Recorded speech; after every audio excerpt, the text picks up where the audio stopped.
विघ्नहर्ता श्री गणेश, श्री गणेश, श्री गणेश। माता, आपने ही मधु और केटअप को उत्पन्न किया। तो माता, जब उनका अंत ही होना था तो आपने उन्हें जीवन दिया ही क्यों?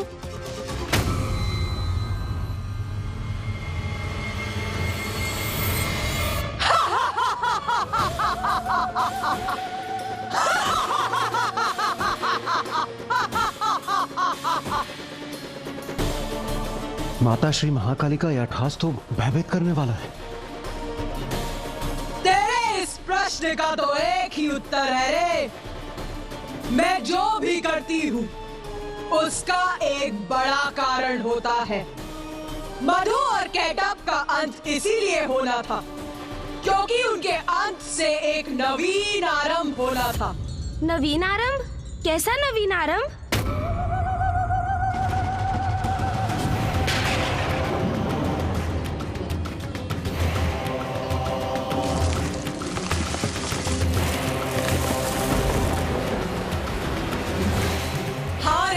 नवीन आरंभ, क्योंकि मधु और केटअप के खंडित शरीरों की मोधनी एक साथ आने से जल पर चलायमान थल के अंश को कठोरता प्राप्त हुई और ये था आरंभ पृथ्वी का।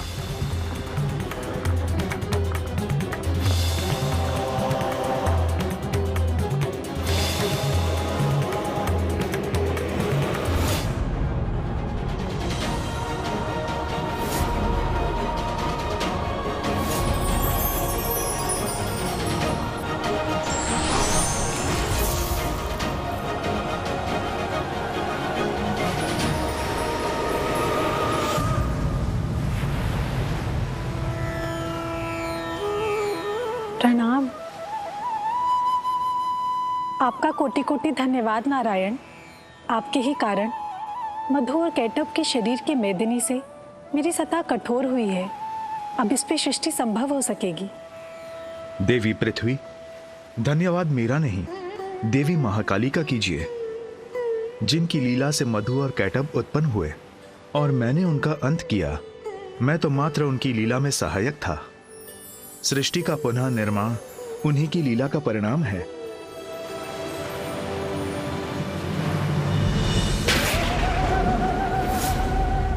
जय श्री महाकाली।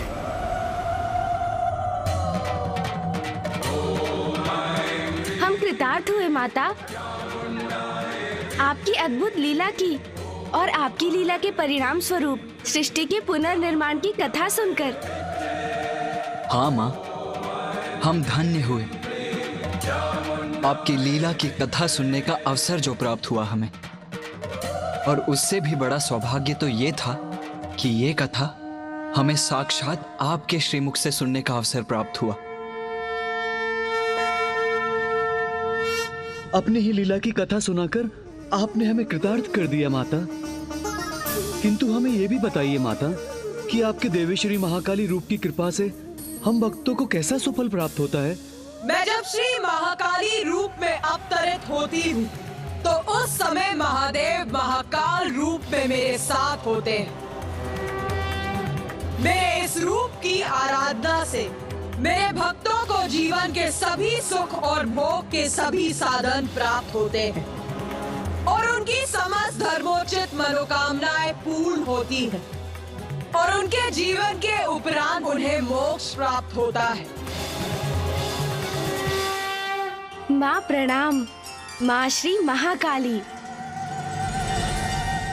मसान कालिका काली, भद्रकाली कपालिनी, गुह्यकाली महाकाली, उरुला विरोधिनी, कालिका कालरात्रिश्च, महाकाली नतम्बिनी, कालभैरवार्या च, कुलवर्म प्रकाशिनी, कामदा कामिनी कन्या, कमनीय स्वरूपिणी, कस्तूरी रस लिलितांगी, कुंजरेश्वरगामिनी, ककार वर्ण सरांगी, कामिनी कामसुंदरी, कामादा कामरूपा च, कामधेनु कलावती, कांता कामस्वरूपा च, कामाया कुलकामिनी, कुलीना कुलवर्त्यम्बा, दुर्गा दुर्गतिनाशिनी।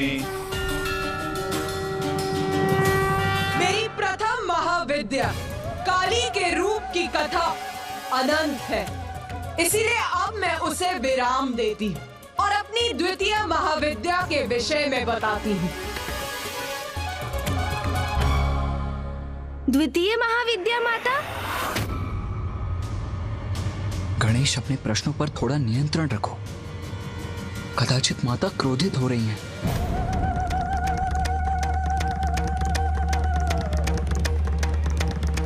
माता श्री महाकाली का प्रचंड क्रोध जागृत हुआ तो कदाचित हम सभी उसमें भस्म हो जाएंगे। एक और प्रश्न पूछना चाहता है रे? तो पूछ, किंतु तुझसे यही अपेक्षा भी है, क्योंकि जब तक तू मेरा रहस्य जान नहीं जाता, तेरी जिज्ञासा कहाँ शांत होगी रे? पूछ, तेरे मन में क्या प्रश्न है? माता, आप तो अंतर्यामी हैं, सर्वज्ञाता है, तो मेरा प्रश्न भी आपसे छिपा कहाँ है माता? ज्ञात है मुझे, तेरा प्रश्न मुझे अवश्य ज्ञात है, किंतु यहाँ उपस्थित और किसी को नहीं, इसीलिए पूछ ले, पूछ। जो आज्ञा माता। माता, मैं ये समझने में असमर्थ हूँ कि जब संसार में श्री महाकाली का आविर्भाव हो चुका था और उनकी कृपा से पृथ्वी का निर्माण भी आरंभ हो चुका था, तो आपकी द्वितीय महाविद्या रूप की आवश्यकता क्यों हुई?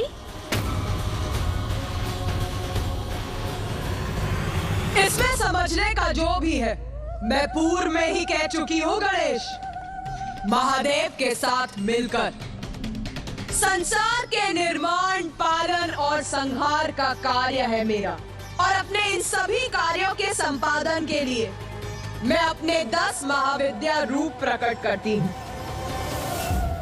मैंने अपने महाकाली रूप में मधु और केटप के शरीर से पृथ्वी के कठोर धरातल का निर्माण करवाया, किंतु उससे सृष्टि का सृजन पूर्ण नहीं हुआ था,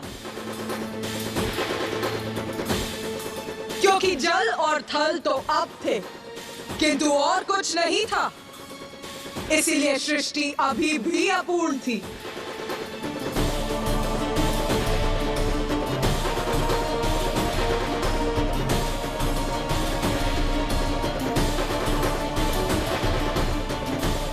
जल और थल के बाद प्राण ऊर्जा प्रदान करने के लिए सूर्य की आवश्यकता थी, जिनकी उत्पत्ति के लिए मैंने अपना देवी तारा स्वरूप धारण किया और महादेव के अक्षोभ्य स्वरूप का प्राकट्य हुआ था। माँ तारा और श्री अक्षोभ्य ही आदित्य सूर्य के सृजन का कारण थे। माता, मैं ये जानने के लिए भी उत्सुक हूँ कि आदित्य सूर्य की रचना आपने कैसे की? तो सुन, ध्यान से सुन।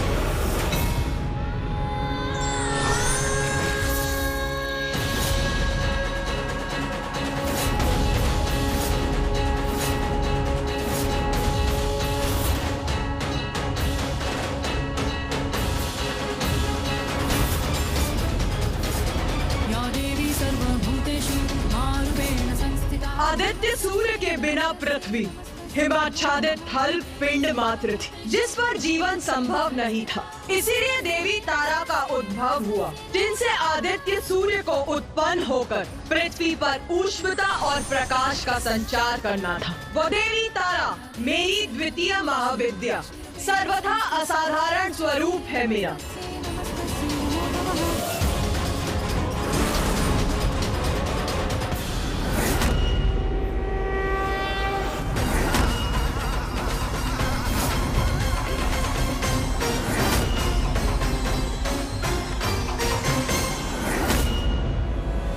क्योंकि देवी तारा ही मेरा यह वो महाविद्या स्वरूप है जिनमें ऊर्जा, ऊष्मता, प्रकाश उत्पन्न करने का सामर्थ्य है।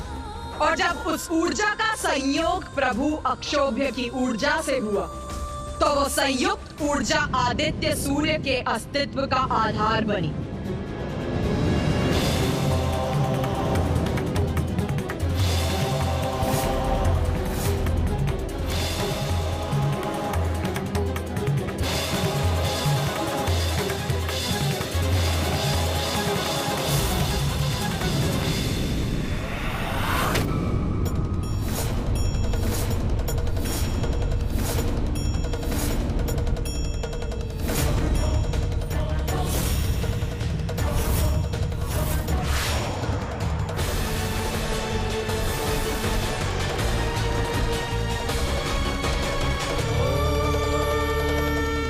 जब देवी तारा और प्रभु अक्षोभ्य की संयुक्त ऊर्जा सागर के जल में समाहित हुई तो वहां अनेकों प्रज्वलित ऊर्जा पिंड उत्पन्न हुए, जिनसे ऊर्जा का अद्भुत विस्तार हुआ।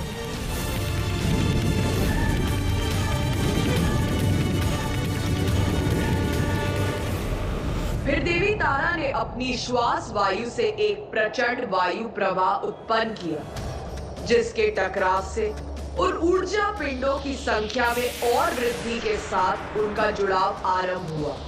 और तब जल के भीतर निरंतर बढ़ती ऊर्जा के केंद्र आदित्य सूर्य का आकार दिखाई देने लगा।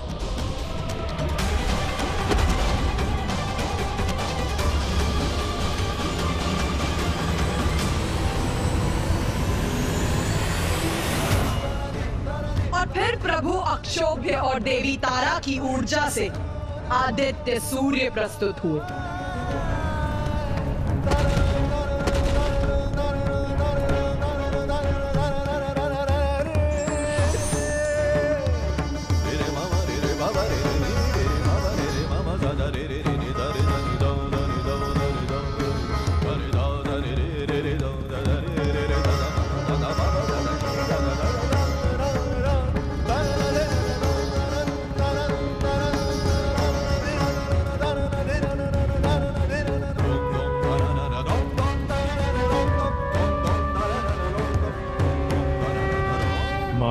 प्रभु अक्षोभ्य, आपसे जीवन पाकर मैं कृतार्थ हुआ। मुझे उत्पन्न करने के लिए आपका कोटि कोटि धन्यवाद। मैंने पृथ्वी पर जीवन का संचार करने के लिए आपको जन्म दिया है। अब आप अपने स्थान पर रहकर सृष्टि को ऊष्मता, प्रकाश और जीवन दायिनी ऊर्जा प्रदान करें। दिवस और रात्रि उत्पन्न करेंगे, पृथ्वी पर ऋतुओं का चक्र स्थापित करेंगे। अब आप प्रस्थान कीजिए और सभी को जीवन देने का अपना दायित्व संभालिए। उचित है मां।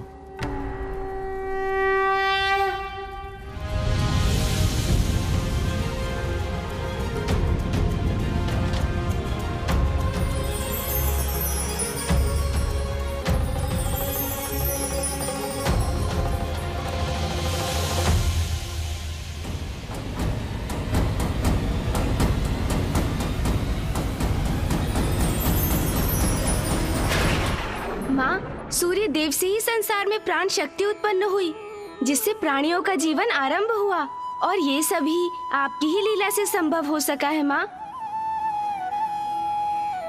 उत्तम, अति उत्तम। ये प्रथम बार है गणेश जब तूने प्रश्न नहीं पूछा, स्वयं उत्तर दिया है रे। किंतु माँ, मेरे प्रश्न अभी समाप्त नहीं हुए। ज्ञात है मुझे, ज्ञात है।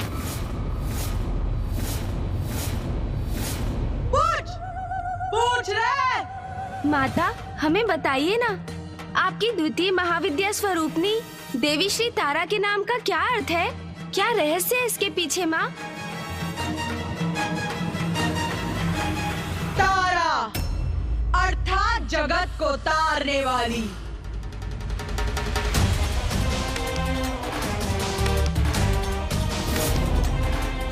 मुझे अपने उस रूप में तारा इसीलिए कहा जाता है क्योंकि मैंने अपने उसी रूप में सूर्य को उत्पन्न कर जगत को तारने का कार्य किया था, और आज आज भी मैं देवी कुष्मांडा के रूप में सूर्य के केंद्र में रहती हूँ,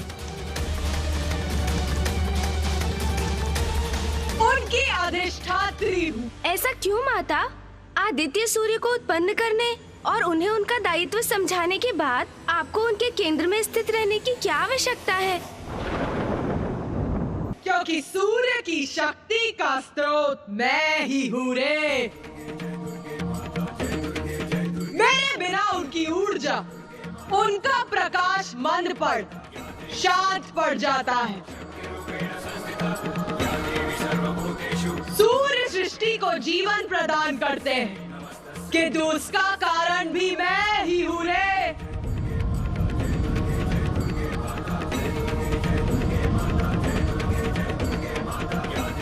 मेरी ही शक्ति उन्हें इसमें समर्थ बनाती है और अपने कुष्मांडा रूप में मैं यही करती हूँ रे।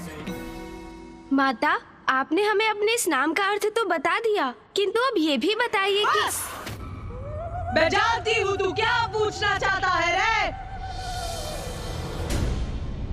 यही ना कि महादेव को अक्षोभ्य क्यों कहा जाता है? हाँ माँ।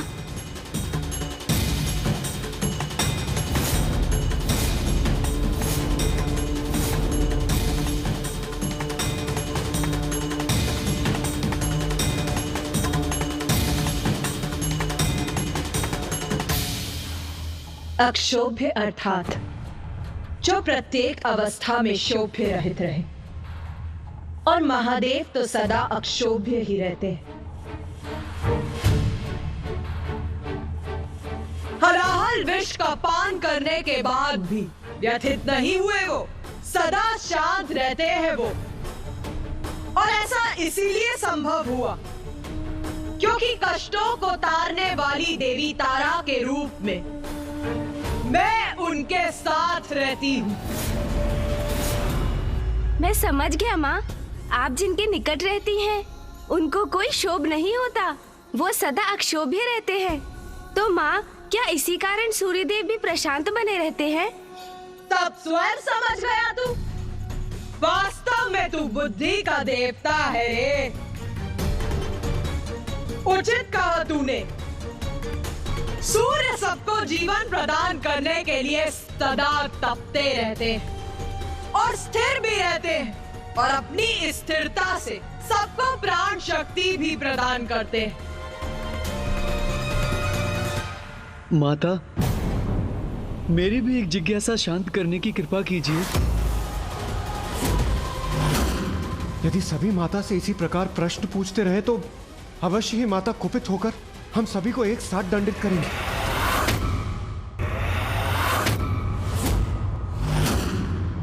पूछ, तू भी पूछ।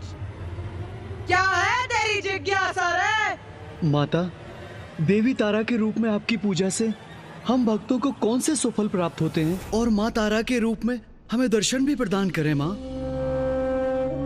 मातर्तिल सरस्वती प्रणमतां सौभाग्य संपत्प्रदे प्रत्यालीड पदस्थिते सवयदि स्मेराननां वारुदे फुल्लेन्दीवरलोचने त्रिनयने कर्त्रो कपालोत्पले खड्गञ्चाददति त्वमेव शरणम्। मेरी पूजा करने वाले भक्तों के शत्रुओं का नाश होता है, उन्हें अद्भुत वाक शक्ति का वरदान प्राप्त होता है, और मेरे इस रूप के भक्तों को भी देवी काली के भक्तों के समान भौतिक सुख भोग के साथ साथ मोक्ष की भी प्राप्ति होती है। माता, ये तो मेरा सौभाग्य है कि आपने अपनी कथा सुनाकर और अपने भव्य और दिव्य दर्शन देकर मुझे कृतार्थ कर दिया माता। मातर्तिल सरस्वती प्रणमतां सौभाग्य संपत्प्रदे प्रत्यालीड पदस्थिते सवयदि स्मेराननां वारुदे फुल्लेन्दीवरलोचने त्रिनयने कर्त्रो कपालोत्पले खड्गञ्चाददति त्वमेव शरणम्। त्वामीश्वरीमाश्रये तारा च तारिणी देवी नागमुण्डविभूषिता ललजिह्वा नीलवर्गा ब्रह्मरूपधरा तथा नागाञ्चितकटी देवी नीलाम्बरधरा नाम नामाष्टकमिदं स्तोत्रं यः पठति शृणुयादपि तस्य सर्वार्थसिद्धिः स्यात् सत्यं सत्यं महेश्वरी।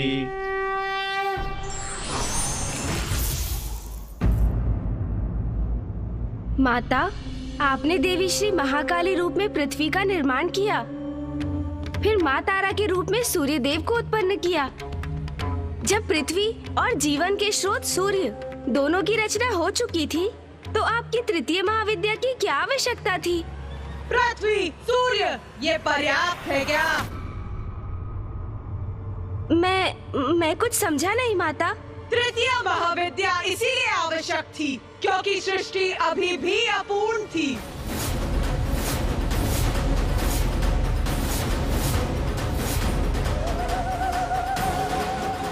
माँ की तो प्रत्येक महाविद्या बहुत ही अद्भुत है। तृतीय महाविद्या में माँ ने कौन सा नया रूप लिया और सृष्टि को क्या प्रदान किया?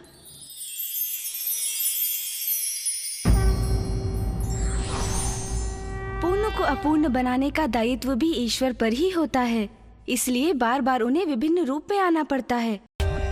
For more updates, subscribe to our channel, click the show links and enjoy watching the videos.